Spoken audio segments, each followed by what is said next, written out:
दिव्य ज्ञान स्वरूपिणी नवदुर्गे जगन्मातर प्रणमामि मुहुर्मुहु।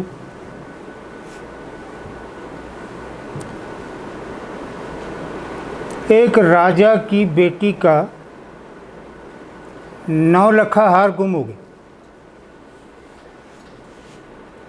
सारे महल छान मारे, हार का पता नहीं चला। तो राजा ने ऐलान करा दिया कि जो कोई हार ढूंढ के लाएगा उसको 1 लाख रुपया इनाम मिलेगा। तो सारा शहर लग गया ढूंढने, मगर हार कहीं नहीं मिला। एक आदमी अपने काम से जा रहा था घर से। वो जहाँ से वो रोज़ निकलता था वो रास्ता बहुत गंदा था। उसके एक तरफ तो पेड़ वेड़ लगे हुए थे, फूलों की सुगंध भी आ जाती थी। दूसरी तरफ सड़क के साथ साथ बहुत गंदा नाला बह रहा था, कीचड़ से भरा हुआ। और मगर उसका दूसरा कोई रास्ता नहीं था, इसलिए इसी सड़क से जाना पड़ता था। तो फूल की सुगंध तो कभी कभी आती थी, वो नाले की दुर्गंध हर समय आती थी। वो चलते चलते उसने ऐसे जो नज़र मारी नाले पे, तो नाले में वो 9 लखा हार पड़ा हुआ। तो बहुत खुश हुआ कि अगर मैं इसको किसी तरह से उठा लूँ तो बेच तो सकता नहीं, क्योंकि राज्य में जहाँ बेचूंगा पकड़ के मुझे दे देंगे, राजा को ले जाएगी पुलिस पकड़ के। लेकिन 1 लाख तो आता है, और 1 लाख कौन सा कम है, तो वो तो लो। तो उसने किनारे पे बैठ के नाक पे हाथ रखा, बदबू बहुत आ रही थी, और लंबा हाथ डाल के जैसे ही उस हार को पकड़ने लगा वो हाथ से फिसल गया। अब उसने देखा यहाँ तक तो बाजू कीचड़ में भरी गई, तो थोड़ा सा पीछे सरक गया हार। तो कोई बात नहीं, तो उसने एक पैर भी उतार दिया कीचड़ में, और फिर हाथ मारा हार पे। वो फिर हाथ में आते आते फिर सरक गया। तो अब उसकी यहाँ तक टांग भी भर चुकी थी कीचड़ से। तो उसने सोचा चलो अब जो होना था वो तो हो ही लिया, कपड़े तो एक बार धोने ही पड़ेंगे। तो उसने दूसरी टांग भी उतार दी, और फिर जाके जो हार को पकड़ा वो फिर फिसल गया। उसने कहा अब देखा जाएगा, अब हार नहीं छोड़ना है। वो और आगे चला गया तो यहाँ तक कीचड़ में धंस गया। हार हाथ में आए फिसल जाए, आए फिसल जाए। तो उसने सोचा अब इसके बाद तो क्या रह गया, सिवाय इसके कि मुंह में और आंखों में कीचड़ चला जाए। अपने भाग्य में ही नहीं है, छोड़ो पर। वो बाहर आ गया। बाहर आके उसने देखा आसपास कहीं कोई कुआं हो तो कम से कम कपड़े धो ले, अपना शरीर धो ले। अब कीचड़ से लथपथ गंदगी से भरा हुआ, क्या करे। तो इतने में एक साधु आ गए। तो उसने कहा भाई ये क्या हालत बना रखी है तुमने। तो उसने कहानी सुना दी कि जी ऐसे ऐसे राजकुमारी का हार गुम हुआ है, राजा ने ऐलान किया हुआ है 1 लाख रुपए का, और वो सामने पड़ा, मेरे हाथ नहीं आ रहा, फिसल जाता। तो साधु ने कहा तुम मूर्ख हो, तुम नीचे देख रहे थे, ऊपर देखो। उसने जैसे ही गर्दन उठाई तो 9 लखा हार पेड़ की टहनी पे लटक रहा था, और उसकी परछाई के पीछे वो भाग रहा था। उसको लगता था ये पड़ा है, ये पड़ा है, ये पड़ा है। तो साधु ने कहा किसी बड़ी वस्तु को पाने के लिए नीचे नहीं ऊपर देखते।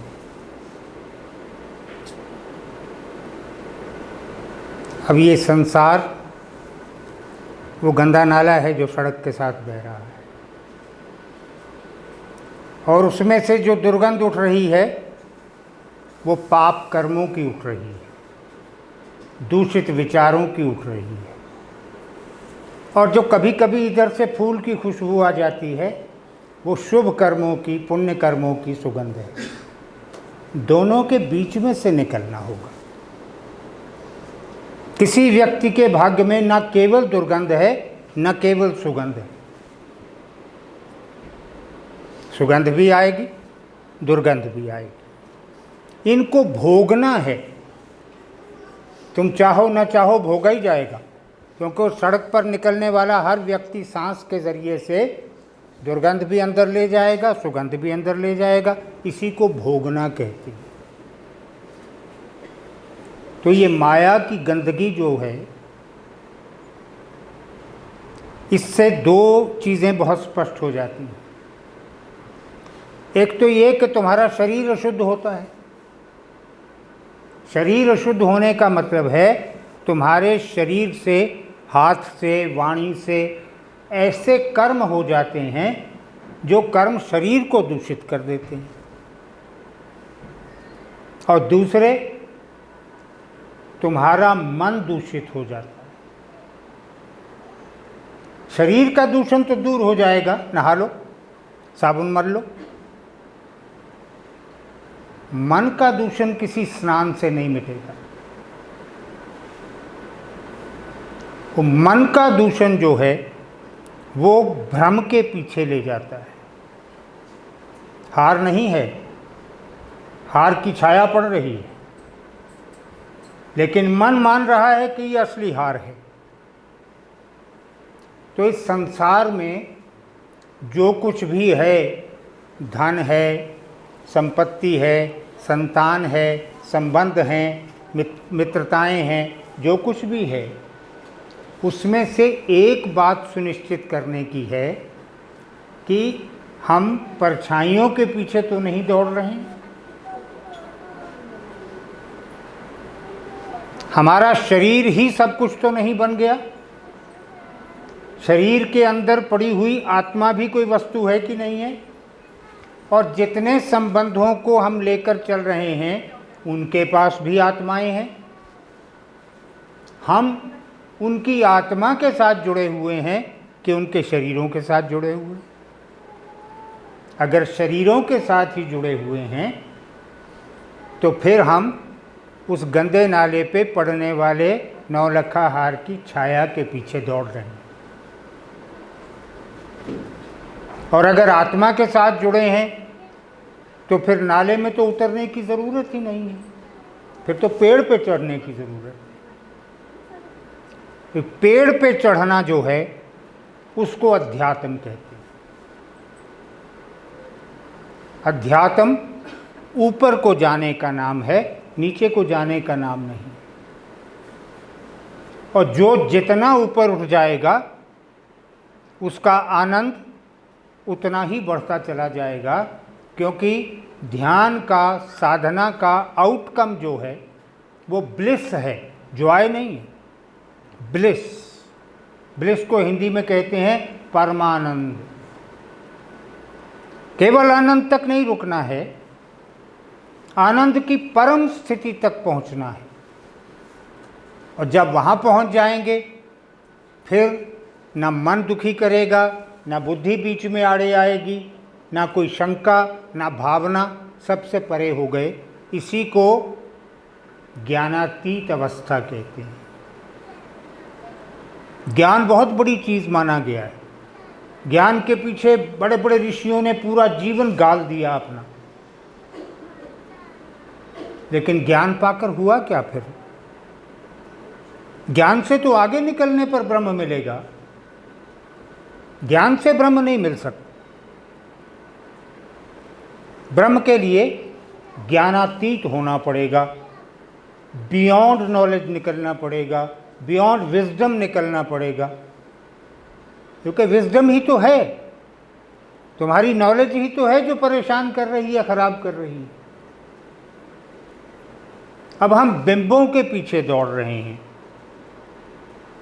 वो राम हैं, हनुमान हैं, सीता हैं, दुर्गा हैं, कृष्ण हैं, राधा हैं, जो भी हैं, ये बिंब है। इनका अपना महत्व है जीवन में, क्योंकि वो जो पहली कॉपी तुम अपने छोटे बच्चे को, 2.5 साल के बच्चे को खरीद के देते हो और जिस पे वो चौक लेके, कलर लेके लकीरें मारता है, कुछ नहीं बनता, कोई चित्र नहीं बनता, वो बड़ा महत्वपूर्ण है, क्योंकि इससे अगली कॉपी में जाकर उसको आएगा गोल बनाना, चौरस बनाना, वो सब। लेकिन ये कॉपी वो ख़राब नहीं करेगा तो दूसरी कॉपी कभी शुरू नहीं कर सकता। तो ये रास्ता है, इस पर चलो, लेकिन जब इस रास्ते से आगे निकल जाओ, वहाँ पहुँच जाओ जहाँ पहुँचना है, वहाँ फिर आंखें खोल कर नहीं देखना है, आंखें बंद करके देखना। जब हम आंखें बंद करेंगे तो फिर हम और हमारा मन दो चीज़ें रह जाएंगी। अब यहाँ लड़ाई शुरू होती है मन के साथ, क्योंकि मन भाव को जन्म देता है और भाव हमारे परिवेश से बनता है, हमारे एनवायरनमेंट से बनता है। उस भाव से बाहर निकलना है, मन को आड़े नहीं आने देना है, मन को बीच में नहीं आने देना है, मन को शांत होना सिखाना है। और जब मन शांत हो जाता है तो विचार समाप्त हो जाते हैं। जब मन अशांत होता है तो तरह तरह के विचार आते हैं, जिसमें आशंकाएं ज़्यादा होती हैं। आशंका किसी अनहोनी के होने का भय, वो होता है कि नहीं होता है किसी को नहीं मालूम, लेकिन एक भय यहाँ आकर बैठ जाता है जो हमें उधर से हटने ही नहीं देता, उधर को ही सोचता रखता है। तो अपने अंदर उतरना, अपने अंदर उतरकर मन को शांत करना, जिसको मैं साधारण भाषा में कहता हूँ, अपने अंदर चुप को लाना है। चुप ही शून्य है।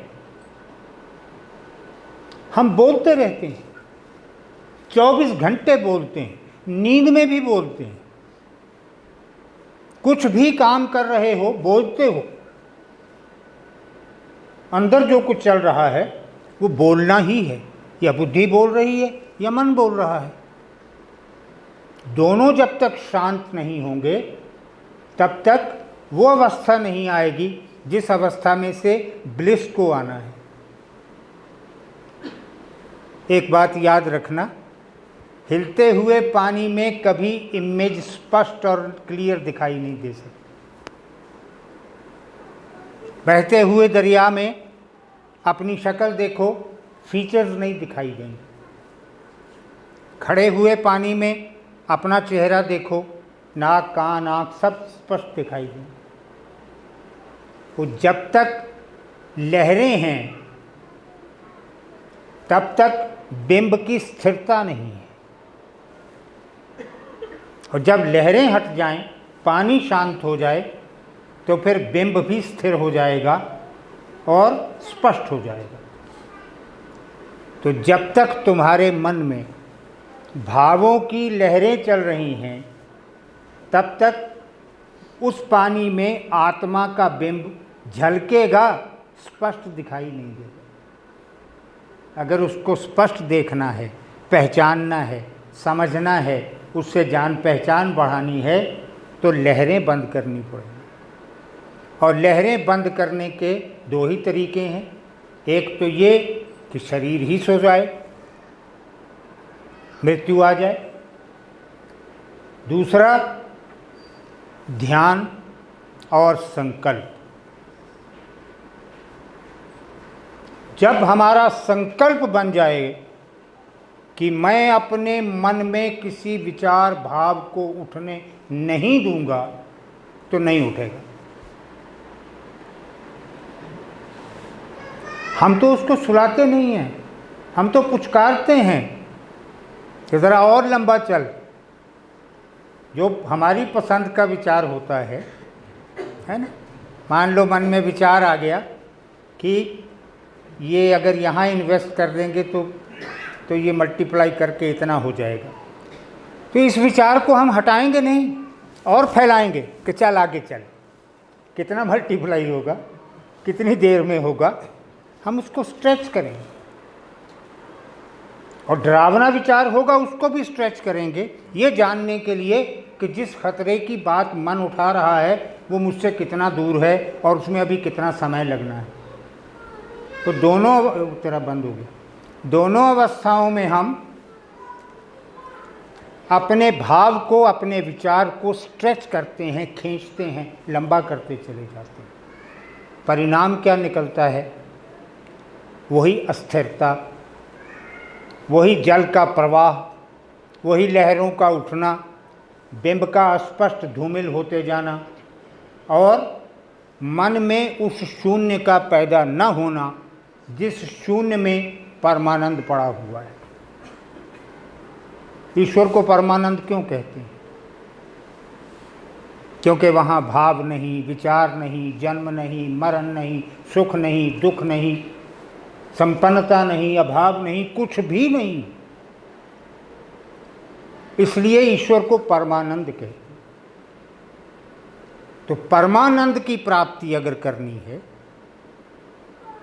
तो फिर आनंद की इच्छा को त्यागना होगा और परम की इच्छा को पकड़ना होगा। अंदर जो भावनाएं उठ रही हैं उनका रिजल्ट आनंद है।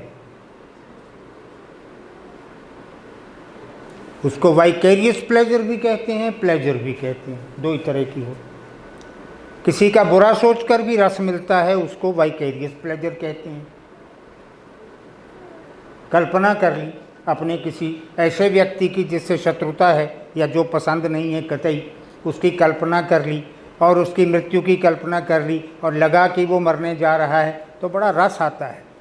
फिर मन चाहता है कि ये सपना समाप्त ना हो, चलता चला जाए, चलता चला जाए।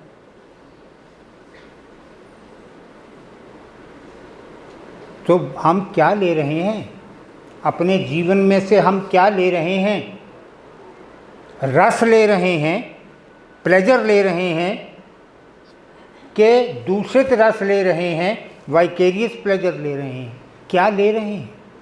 इसका निर्णय तो हर व्यक्ति को स्वयं करना है। क्यों आता है रस इस तरह की बातों में से? क्योंकि हमारी वृत्ति दूषित पड़ी हुई है। अगर वृत्ति दूषित ना हो तो दुश्मन की कल्पना में भी अगर उसकी मृत्यु आई है तो हमें पीछे हटना होगा। हे प्रभु, इसको जीवन दे, बुद्धि भी दे, जीवन दे। ईसा को जब सूली पर लटकाया गया, जा रहा था, तो उसने क्या कहा? Oh my lord, forgive them for they do not know what they are doing. हे प्रभु, इन्हें क्षमा कर देना क्योंकि इन्हें पता ही नहीं ये क्या कर रहे हैं। तो ये जो भावना है, ये जब तुम्हारे अंदर आ जाएगी तो फिर कोई शत्रु ही नहीं। शत्रु तो तब तक है जब तक हम उसको शत्रु माने। जब नहीं मानेंगे वो नहीं होगा, क्योंकि शत्रुता मित्रता दोनों मन के भावों का नाम है। अगर मन के भाव का नाम ना होता तो 25 साल बहुत बढ़िया मित्र रहने के बाद फिर बोलचाल क्यों बंद हो गई? फिर एक दूसरे की शक्ल देखने को भी मन नहीं कर रहा। क्या हुआ? तर्क बहुत हैं। धोखा दे दिया, सोचा ही नहीं था, सारी उम्र विश्वास करते रहे, पता ही नहीं था, कभी वक्त ही नहीं पड़ा, अब पड़ा है तो देख लिया, इतने तर्क। मित्रता भी मन के एक भाव का नाम था, शत्रुता भी एक मन के भाव का नाम है। इसी प्रकार से संकल्प जब हम बना लेते हैं कि मन में किसी भाव को पैदा नहीं होने देना है और उस संकल्प के साथ मेडिटेशन का प्रयास जोड़ देते हैं, तो मन धीरे धीरे शांत होने लगता है। एकदम से बहते हुए दरिया का पानी नहीं रोका जा सकता, हिलती हुई लहरों को रोका नहीं जा सकता, लेकिन अगर बांध लगा दिया जाए तो फिर थोड़े समय में, 1 दिन में, 2 दिन में, 4 दिन में, 6 दिन में वो पानी स्थिर हो जाएगा। तो तुरंत नहीं कि अभी संकल्प किया और अभी ध्यान में बैठे और अभी मन शांत हो गया, ऐसा नहीं है। मन को भी थोड़ा समय दो, लेकिन सचेत होकर देखते भी रहो कि लहरों का प्रवाह लहरों की हलचल कम हुई है कि नहीं हुई।